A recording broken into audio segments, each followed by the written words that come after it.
We've reached the surface. Through the portholes, it's mostly dark, which means it's night.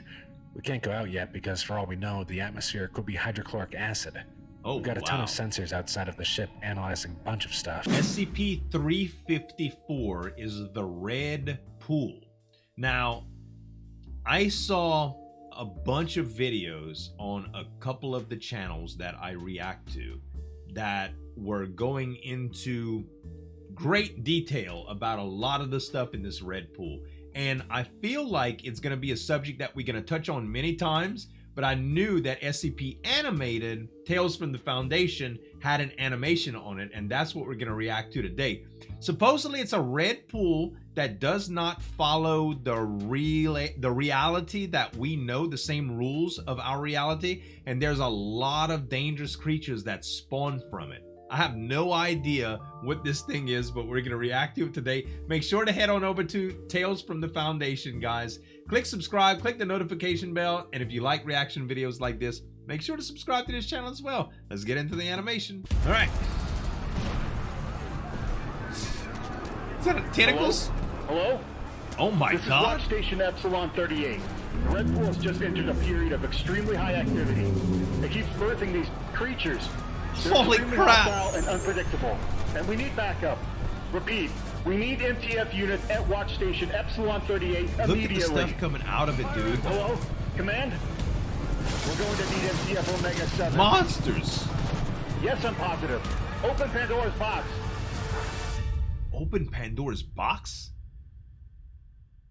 2 weeks later. Good Lord, that looks bad, y'all. Hey. What do you think you're doing? What? You waved me through. You're allowed through, Doctor, but no contraband material, though. What are you talking about? Coffee? No coffee's allowed at this site, sir. Wow. You've got to be kidding me. Ha ha! Wow. Which doctor is this?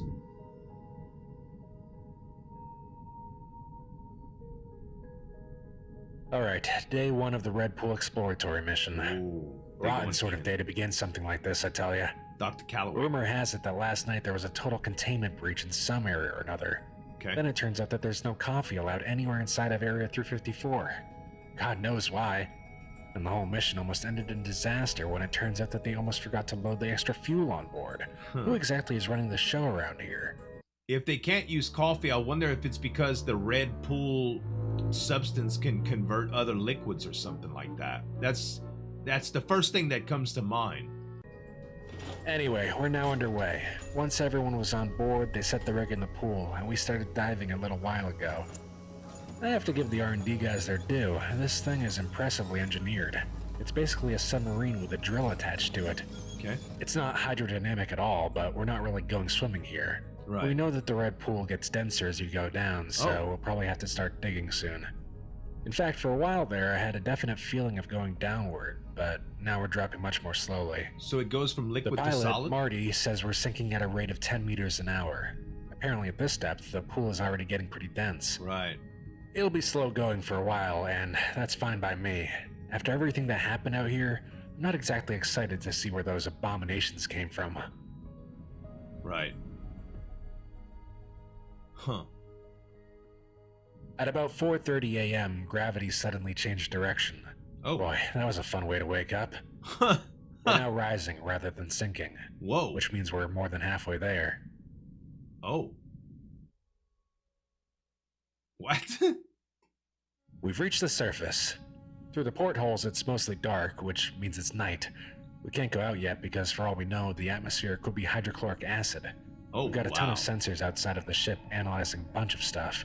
Whether the air is breathable, what kind of airborne bacteria we have to deal with, and simple stuff like temperature. They made it We'll know up. in 8 hours whether it's safe for human life out there. So the other side of it changed gravity is what he meant, and then when they got to the other side of it, it's actually up, meaning that it has its own gravity? Whoa. Whoa, man.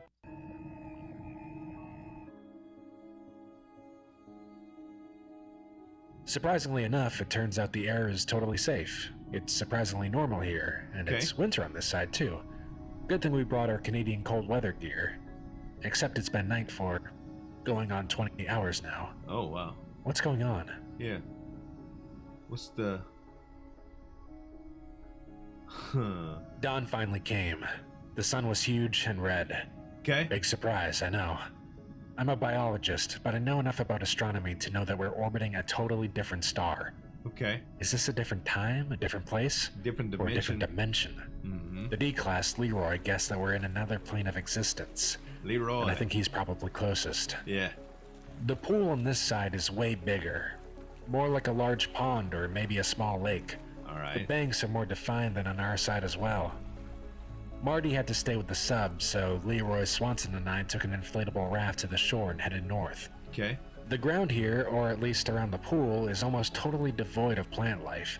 The only green we saw was a sort of fuzzy moss growing on the ground that looked more like a kind of mold. All The right. ground is grayish tan dirt that's like a mixture of sand and flour. Swanson said it was some mineral or another, but I forgot what he called it. I half expected all of our electronics to not work out here, but that wasn't the first thing to fail. After about 2 hours of hiking across flat, boring ground, the compass suddenly changed direction. Now it points to what we had previously thought to be east. Evidently, this planet's magnetic field doesn't work the same way ours does. Right. I wouldn't be surprised if this wasn't even a planet, at least in the way we would think of it. Okay. Not wanting to risk getting lost, we immediately made a 180 and headed back to the ship. I could have sworn that the trip back was less than half as long as the trip out. Tomorrow we'll work out a way of navigation that doesn't rely on the compass being sane. Yeah. That sounds scary, man. That sounds really scary. We all had a lousy night's sleep. The sun never went down. By my calculations, the day-night cycle here seems to last about 43 and a half hours, as Okay. opposed to the 24 hours back home. That's going to take some getting used to. Right. How long are y'all staying out there, though?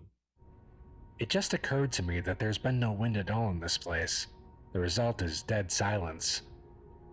I'm not ashamed to admit that the overall emptiness of this place is pretty scary. Yeah, that's eerie, man. We found an area with none of the moss stuff for a few hundred feet around, and decided to camp for the night. Okay. The sun is still up, but it's time for us humans to sleep, so Yeah. I'm calling it night. Yeah, you can't just stay up 48 hours and be productive. It's hard. Sometime in the night, which was really daytime, we were all awoken by some kind of roar.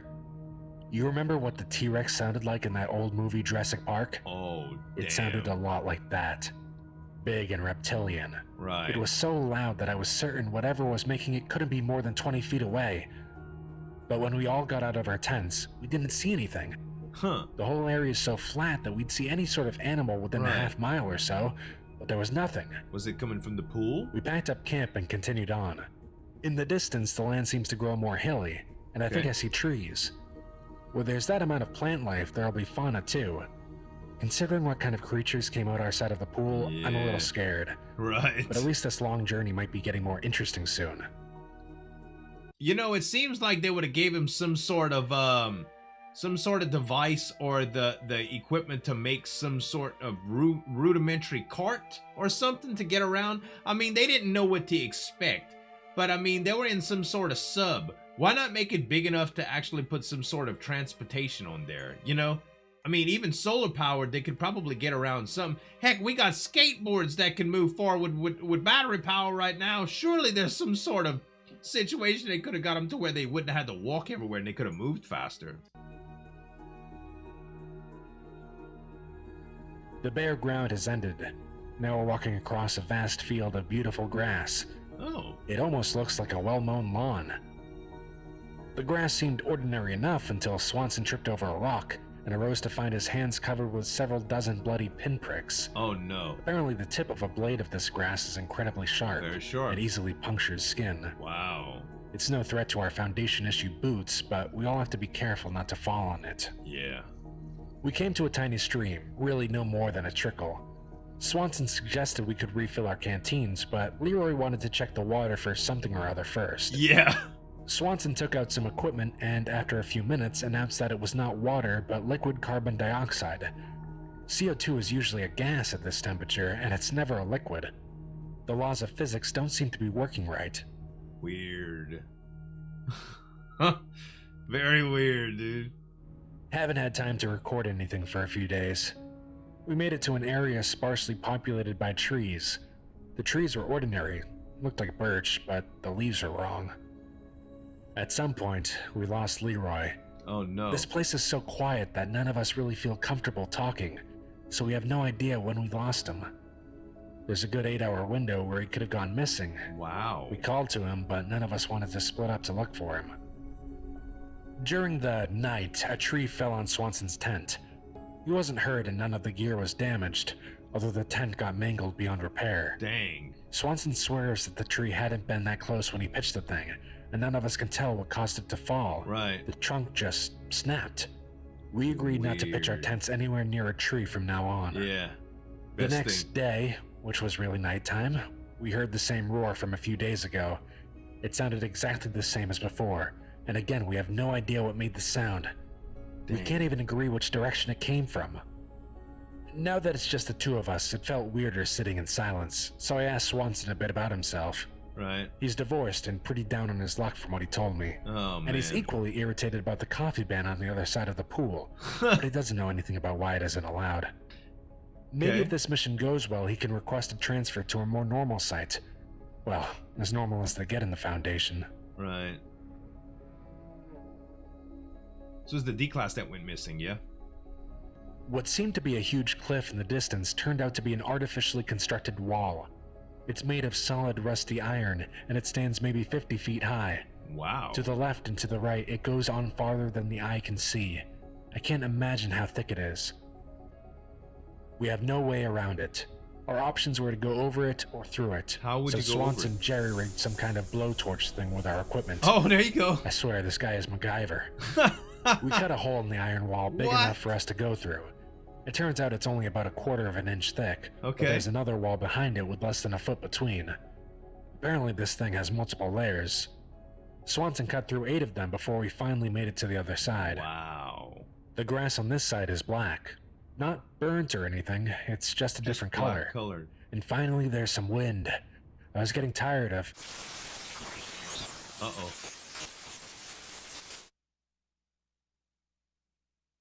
What's going on, y'all? We passed through the second barrier, and we're back to the weird place with the black grass.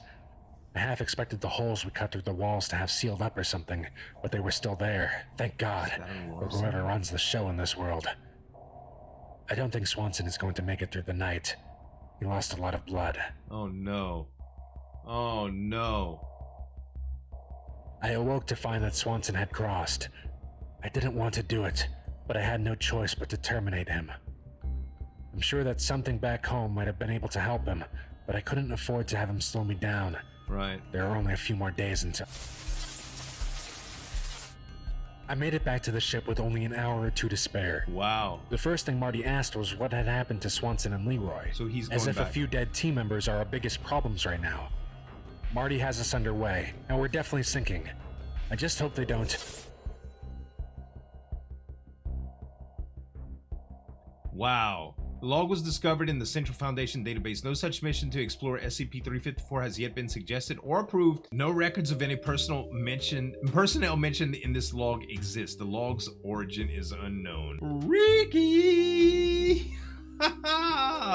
Oh man, now I want to find out more about this red pool. See, I figured animations don't always tell the whole story, guys, but I love them because they tell a good story. They get you involved, they make you want to learn more, and these personal stories from this may not be canon, but it's really, really, really good and intriguing stuff that just gives you the motivation to dig more into the red pool. We're gonna probably look at some more stuff from some of the other channels that cover this type of stuff in the future, but for now, that's gonna be all for today. SCP Animated, Tales from the Foundation, guys. Make sure to subscribe to them, as well as a couple other videos that I reacted to from them. Thanks so much for watching. As always, this is Zueljin signing off, and we'll see you next time.